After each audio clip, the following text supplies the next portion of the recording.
द्वापर युग की बात है। एक बार देश में दुर्भिक्ष पड़ा। वर्षा के अभाव से अन्न नहीं हुआ, पशुओं के लिए चारा नहीं रहा। दूसरे वर्ष भी वर्षा नहीं हुई। विपत्ति बढ़ती गई। नदी तालाब सूख चले। मार्तंड की प्रचंड किरणों से धरती रसहीन हो गई। तृण भस्म हो गए, वृक्ष निष्प्राण हो चले। मनुष्य और पशुओं में हाहाकार मच गया। दुर्भिक्ष बढ़ता गया। 1 वर्ष नहीं, 2 वर्ष नहीं, पूरे 12 वर्षों तक अनावृष्टि रही। लोग त्राहि त्राहि करने लगे। कहीं अन्न नहीं, जल तृण नहीं, वर्षा और शीत ऋतुएं नहीं। सर्वत्र सदा एक ही ग्रीष्म ऋतु, धरती से उड़ती धूल और अग्नि में सनी तेज लू। आकाश में पंख पसारे दल के दल उड़ते पक्षियों के दर्शन दुर्लभ हो गए। पशु पक्षी ही नहीं, कितने मनुष्य काल के गाल में चले गए। कोई संख्या नहीं, मात्र सतनों में दूध न पाकर कितने सुकुमार शिशु मृत्यु की गोद में सो गए। कौन जाने नर कंकालों देखकर करुणा भी करुणा से भीग जाती, किंतु एक मुट्ठी अन्न किसी को कोई कहाँ से देता। नरेश का अक्षय कोष और धनपतियों के धन अन्न की व्यवस्था कैसे करते। परिस्थिति उत्तरोत्तर बिगड़ती ही चली गई। प्राणों के लाले पड़ गए। किसी ने बतलाया कि नर मेघ यानी यज्ञ के साथ नर बलि किया गया तो वर्षा हो सकती है। लोगों को बात जची, पर प्राण सबको प्यारे हैं। ऐसे में किसी की बलि नहीं दी जा सकती। विशाल जनसमूह एकत्र हुआ था, पर सभी चुपचाप थे। सबके सर झुके थे। अचानक एक बालक सबके सामने आकर खड़ा हो गया। सबने दृष्टि उठाई। देखा 12 वर्ष का अत्यंत सुंदर बालक खड़ा है। उसके अंग अंग से कोमलता जैसे चू रही हो।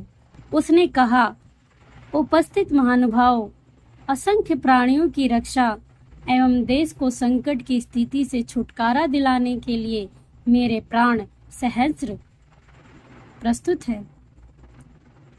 यह प्राण देश के हैं और देश के लिए अर्पित हो। इससे अधिक सदुपयोग इनका और क्या होगा। इसी बहाने विश्वमाता प्रभु की सेवा इस काया से हो जाएगी। बेटा विश्वनाथ, तू धन्य है। चिल्लाते हुए एक युवक दौड़कर उसे अपने हृदय से कस लिया। वे उसके पिता थे। तूने अपने पूर्वजों को अमर कर दिया। विश्वनाथ की जननी भी वहीं थी, समीप आ गई। उनकी आंखें झर रही थीं। उन्होंने विश्वनाथ को अपनी छाती से इस प्रकार चिपका लिया जैसे कभी नहीं छोड़ सकेंगी। नियत समय पर समारोह के साथ यज्ञ प्रारंभ हुआ। विश्वनाथ को अनेकों तीर्थों के जल से स्नान कराकर नवीन वस्त्र आभूषण पहनाए, सुगंधित चंदन लगाया गया, पुष्प मालाओं से अलंकृत किया गया। बालक यज्ञ मंडप में आया। यज्ञ स्तंभ के समीप खड़ा होकर वह देवराज का स्मरण करने लगा।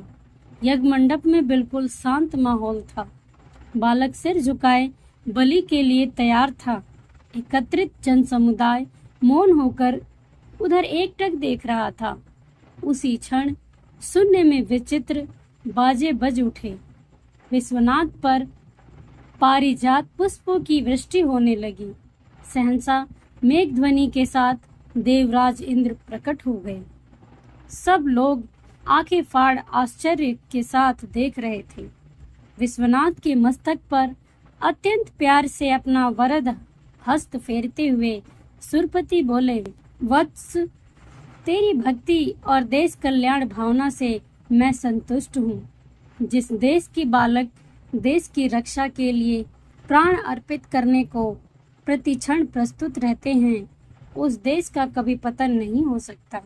तेरे त्याग से संतुष्ट होकर मैं बलि के बिना ही यज्ञ फल प्रदान कर दूंगा। देवेंद्र अंतर्ध्यान हो गए। दूसरे दिन इतनी वृष्टि हुई कि धरती पर जल ही जल दिखने लगा। सर्वत्र अन्न जल फल फूल का प्राचुर्य हो गया। एक देश प्राण विश्वनाथ के त्याग एवं तप कल्याण की भावना ने सर्वत्र पवित्र आनंद की सरिता बहा दी।